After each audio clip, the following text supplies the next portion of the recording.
If you're looking to start or grow a side hustle this year, I think one of really the OG original side hustles is flipping products, whether it be that garage sale or now digital. And I'm excited to bring actually my cousin on to talk about something that we were talking about recently at a family Thanksgiving party. I hope you had a good holiday here. And we're talking about his new side hustle, which is really just that. It's flipping products. I've done it myself really years ago on eBay, selling maybe the junk you have around, or now even sourcing, finding, and of course, again, selling product for a profit. So today, I'm going to bring him on and we're going to talk about his side hustle on Facebook Marketplace and or OfferUp. So if you want to grow or start a side hustle in that niche, this video is for you. And if you're not subscribed, I definitely invite you to subscribe right now.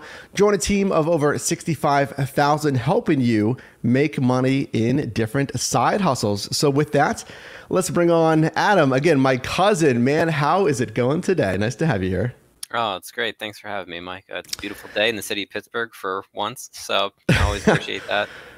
Folks, we're coming to you, of course, obviously from Pittsburgh, and Adam volunteering his valuable time, especially when it's sunny and nice out here in Pittsburgh. So again, I appreciate it.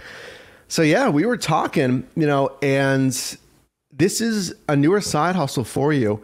So I knew I wanted to feature, this conversation and bring it to our audience here. So firstly, we're talking about a side hustle with selling on Facebook with OfferUp here. So just talk to me a little bit about, what sparked your interest initially and how you got into this. So honestly, it was very recent that I started doing the selling portion of it. But for the past year and a half, almost 2 years, I've been just buying stuff personally on Facebook Marketplace. So I knew that side of it, and I've always been in the secondhand market to buy products. And it wasn't until I had accumulated a bunch of products and was looking around in one of my closets, and I was like, I have all this stuff sitting here that I'm never going to use. I was like, how hard would it be to create a listing and sell it? And so I listed it, and I had 2 or 3 things sell overnight, and I was like, this stuff moves really fast. Nice. I need to get my hands on more of it. So that was kind of the antithesis for this, where it started off as something very small and just a thought. But it took a little bit of work too, because it was I had this stuff. I was like, I don't want to deal with this. I'll just go and trade it in somewhere, get 2 pennies, and just be on my way. But once I started seeing that this stuff actually moves quickly and holds a lot of value, and I know how to get it for what I deem as, the best rate possible, or I know the market, then once I can start seeing those deals pop up, I can go ahead, grab them and flip them. And I wanted to ask you about that just so our audience knows here. What are you selling? And then how do you find and source these items? It sounds like, and correct me if I'm wrong, did you sell what you already had? And then did you explore with finding and sourcing new products? How did that all work for you? Yeah, so it mainly started out with selling stuff that I already owned, whether it was something I bought last year on Facebook Marketplace, or whether it was something I just bought personally, or it was a gift that I thought I had wanted at some point. But mainly I'm selling video games, whether it's just the games themselves or the consoles, and especially those two are very small, lightweight, easy to ship, really cheap. Right. Small packaging. And that's the thing too, my kids are making fun of me because I'm sitting around going around the whole house trying to find any box that these things will fit into. And I'm like, don't break that, don't use it. I now, do they want to play the system? They're like, oh, don't sell it. We want to keep it so we can play with it. Well, yeah, there's 2 sides of that. I'll have to ask them, especially if it's a game that we had. It's do you guys want to play this anymore? And they're like, no, I don't really care. It's all right, okay, I'm going to get rid of it. So yeah, it's a little bit of both there, but sourcing it, so that has been the easiest part for just starting, is like I said, because I had most of this stuff. But it's very difficult to find and flip on the same platform. It's definitely possible, and what I found is the best way to do that is with Facebook, you usually get real people, if that makes any sense. All the other marketplaces, everyone knows you're going there to buy and sell, but if this is somebody who just has a Facebook account, accidentally clicked on Marketplace, or was curious about it, and you can read too the descriptions, it'll be like I just bought a PS3 last week from some guy because he was like, "This has been my son's. He moved out of state years ago. It worked the last time he used it or whatever." And I was like, "Yeah, heck yeah, it's on my way. I'll pick it up." And I just flipped it in this past week. It sold. So it was something that was like, I knew the price was too cheap. I knew he was looking to get rid of it really quickly, and I knew I could go get it almost immediately. And that's one of the bigger problems too, is like this stuff moves really, really quickly, where it's like, if you see something, you almost have to jump on it immediately or it's going to be gone. Okay. So that's the harder end of the sourcing, at least on Facebook. But then there are, like you mentioned, other platforms like OfferUp. People are a little slower to respond there. I feel like they just throw it up there, and then like if you put an offer in or even want to just buy the stupid product, it's not like any other platform. They actually have to accept your offer and then the transactional process. So you'll sit there and you'll wait a day, and then it'll come back to be like, "Oh, it expired." I'm like, "I gave you your full asking price. Why did you expire this?" But people just probably don't pay attention to that kind of thing. But I was also on Mercari the other day, and I saw like two ridiculously good deals. And I went past the first one, which was my first mistake. And then by the time I got back from the second one to the first, it actually tells you like sold less than a minute ago. I was like, damn it. So I went to the second one, same thing. I was like, somebody else was like right behind me and just clicked the right button as I was like, oh, there's two of these. I could double up on this. So. Well, I wanted to ask you about that. I mean, just your experience. So it sounds like, so is Facebook Marketplace your go-to? Obviously, you've used OfferUp. Do you still use OfferUp? Maybe what percent of, I guess, your portfolio, if you do still use it, and or Mercari? So have you found your experience, what, easiest on Facebook Marketplace? You mentioned, you're actually meeting real people. Maybe there's less runaround than OfferUp. Can you talk to us a little bit about your experience more?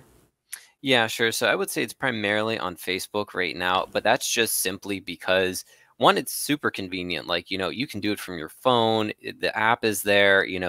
I can get notifications just like I get a text message from the people sending me messages on Messenger back and forth about, these deals. I was actually walking into Walmart the other day trying to get some inventory, and I got a message, like it beeped on my phone, and it was like, "Oh, sorry, this thing sold." So I knew I didn't have to go like make another circle to go pick something up later. But, it could be very easily the same thing where it's like someone's like, "Yeah, this is available." The person that was going to pick it up drop the ball, and if you want to come get it. But I'm looking into other platforms because I've seen a lot of things too on Facebook. In the description, people say, "Hey, this is cross-posted," and so that just strictly means that it's on multiple platforms. The thing you have to be careful about with that is if you sell both of those at like the same time and you don't cancel the other one, sometimes the platform is really picky about your cancellation rate. Like Facebook will ban you for 60 days if you have over 10% cancellation rate. So I want to get into that, and I've started with a couple things, and I've actually seen there's certain like niche items that, like, for instance, if I'm selling a game or a system, like that's pretty easy to do on Facebook.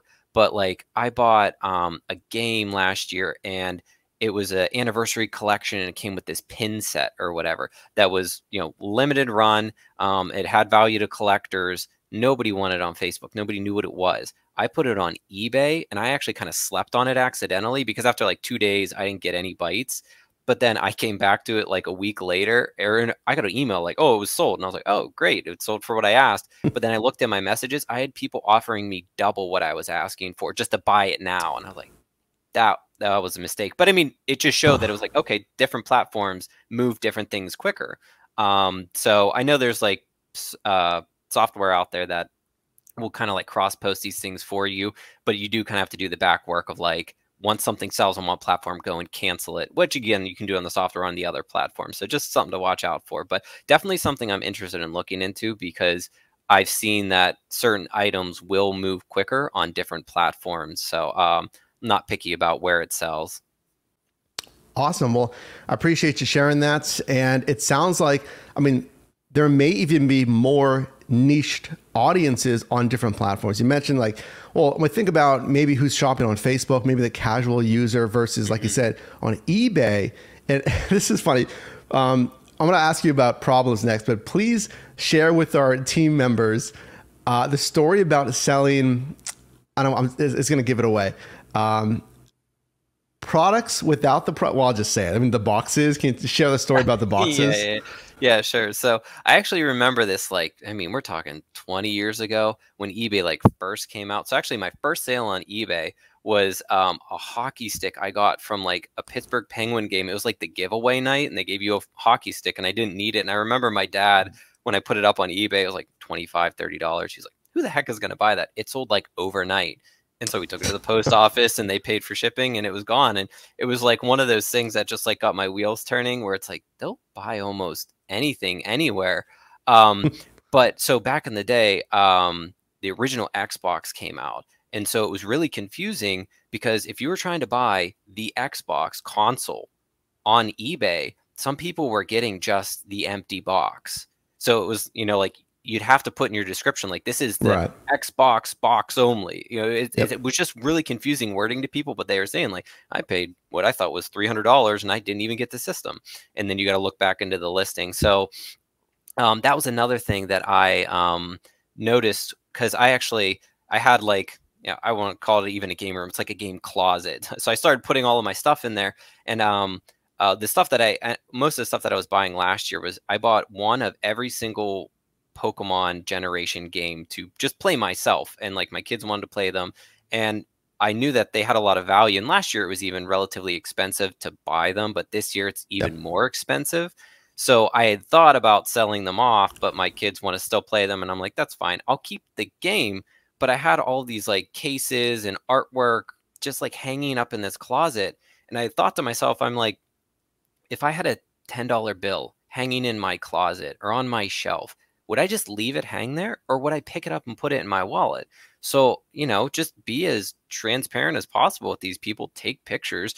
I show them, hey, here is an empty box of this game. You know, sometimes they Hmm. even want the original manuals and inserts, and you know, collectors love this kind of stuff. They can, you know, put it up in their display or whatever. But yeah, I'm selling these empty boxes with no game in them, clearly labeled for anywhere between Yeah. 25 and $7.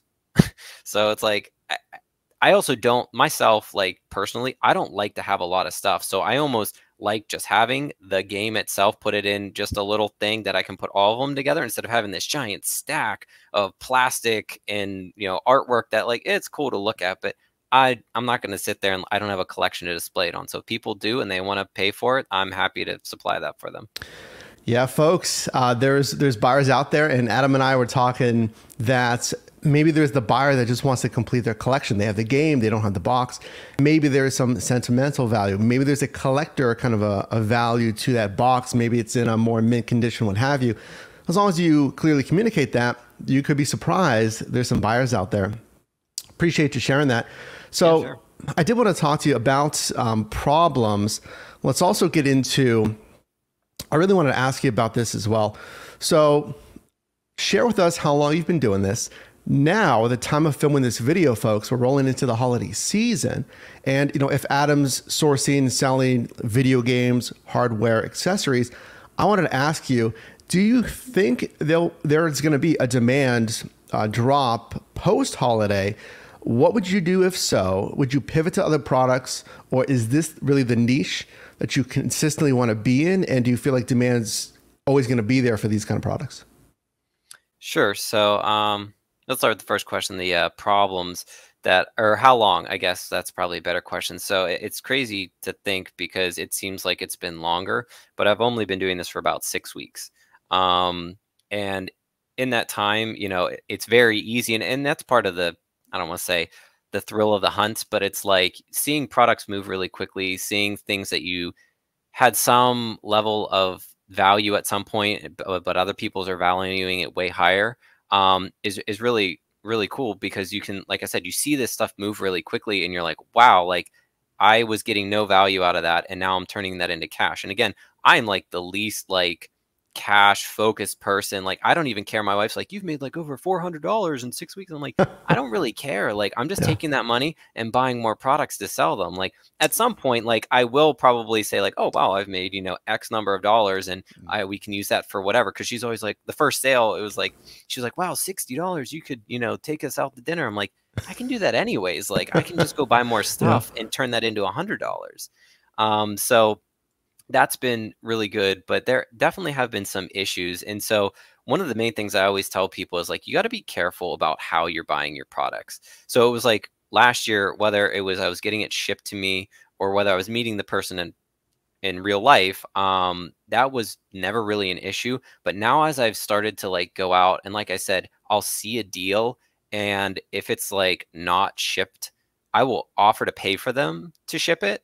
But I had an issue where I literally knew like I was getting two consoles with controllers, with cords, everything working, which were each probably worth $100 themselves, plus an additional accessory which sells for probably $50. So like we're talking $250 of value here for $100. I was like, that's an easy no-brainer. So I offered to ship it, and they said, well, I don't know how to do that. And I said, well, just take it to the post office. There's free boxes there. Right. Just shove it all in there and, pay for it. Tell me what the total is, and I'll pay you the $100 plus shipping. So did that, and I paid on PayPal, which I don't have a problem paying on PayPal. But what I will say is make sure, especially if you're buying products, you do goods and service. It costs nothing to you as the buyer. The seller pays the fee on their end, and it covers you if anything happens. And so I didn't do that. I'm not really sure why I didn't do that. Like, because I knew that going in, Sure. but it just in the moment, I was like, oh, I'll just make this easier on them. They're doing me a favor shipping it or whatever.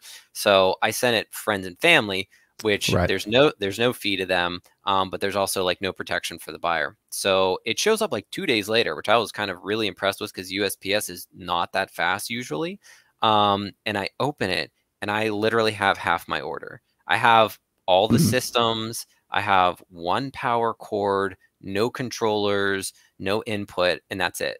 So I reached back out to them, and I'm like, what's going on? Where's basically the other half of my order? It's like, it's going to cost me like $50 to replace all this stuff. And they're like, oh, I'm sorry, that was my wife. She didn't know what she was doing. She just saw the picture, which, to be fair, the listing picture, that's all they had in it. But in the description, it said it comes with controllers, power cords, everything's working. So that's the stuff that you can go back to whomever you're going to have to argue with to get your refund or whatever, and say this was not accurately described or received. And so it took about a week, and then they were like, oh, yeah, I'm going to send the rest of it. I sent it, and I still haven't received it. I have no anticipation of ever getting it. So I ended up I still have to take some of the stuff back. I bought the stuff that I needed to test whether it worked. One of the products didn't work, which again was another like disappointment, but I was able to just sell it for parts and just, again, be transparent saying, doesn't work, don't know why, this is half of what the normal listing is because I know it doesn't work. And the person who bought it was thrilled to get it. I don't know why. He actually wanted to be my Facebook friend afterwards, which I thought was a little strange, but hey, I was happy he was being nice and he was happy with his purchase. I was happy to get it off my hands.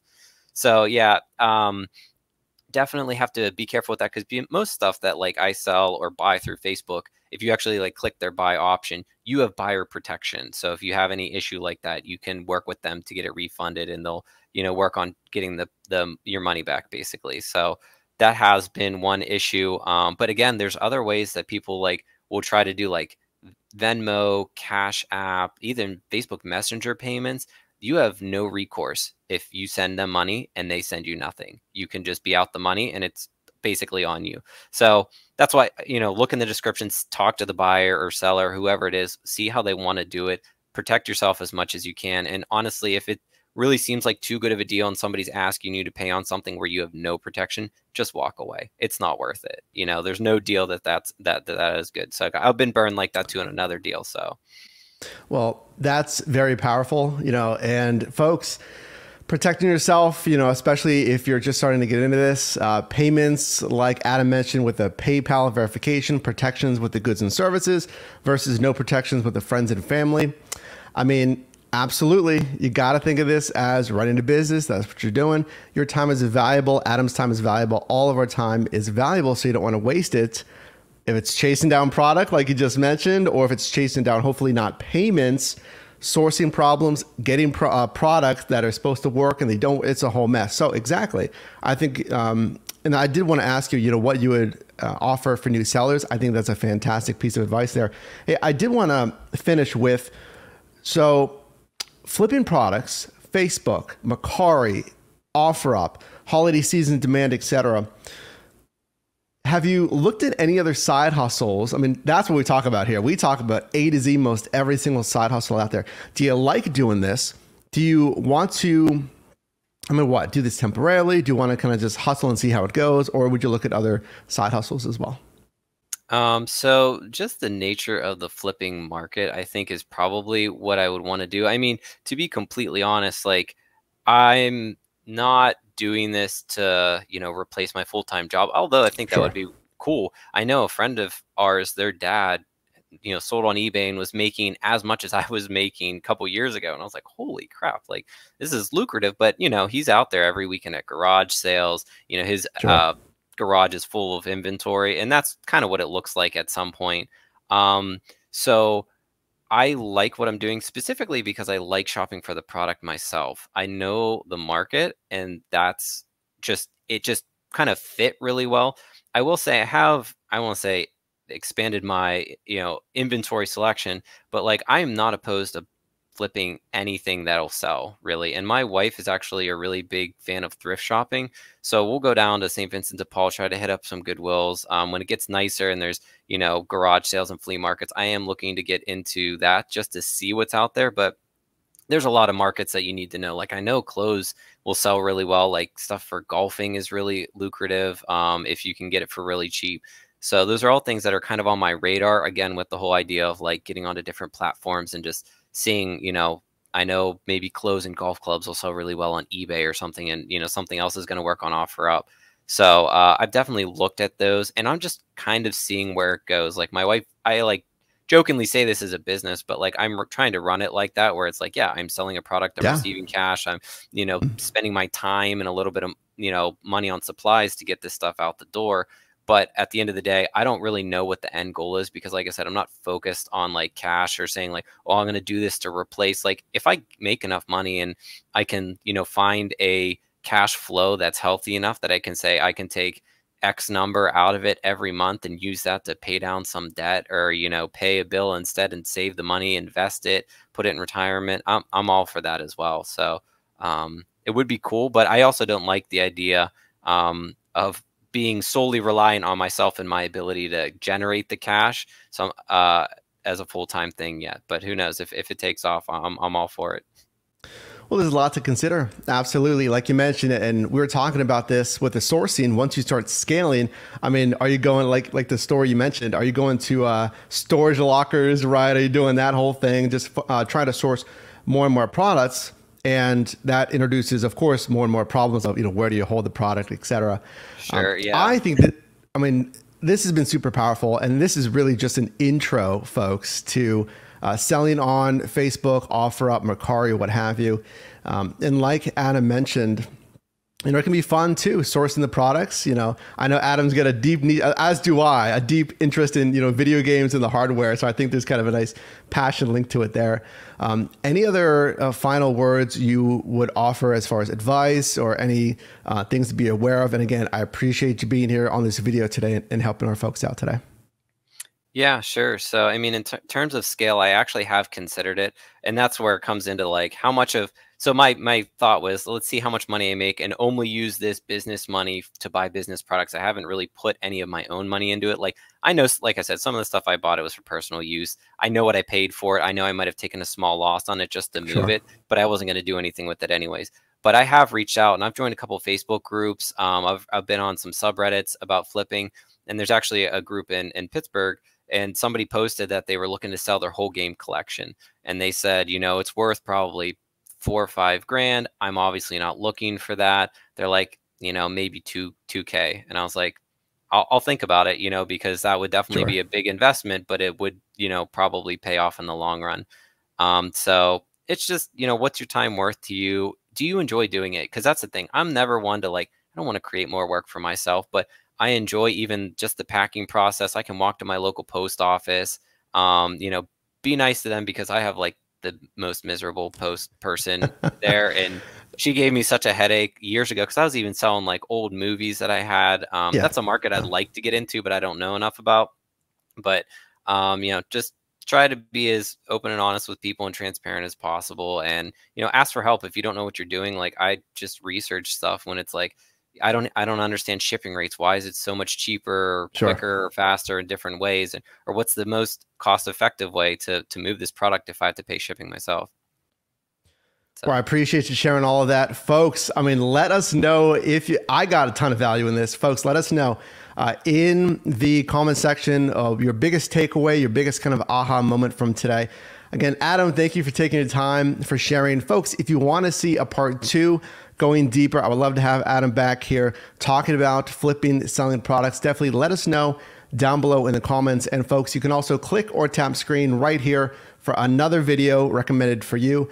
And I'll see you in the next one.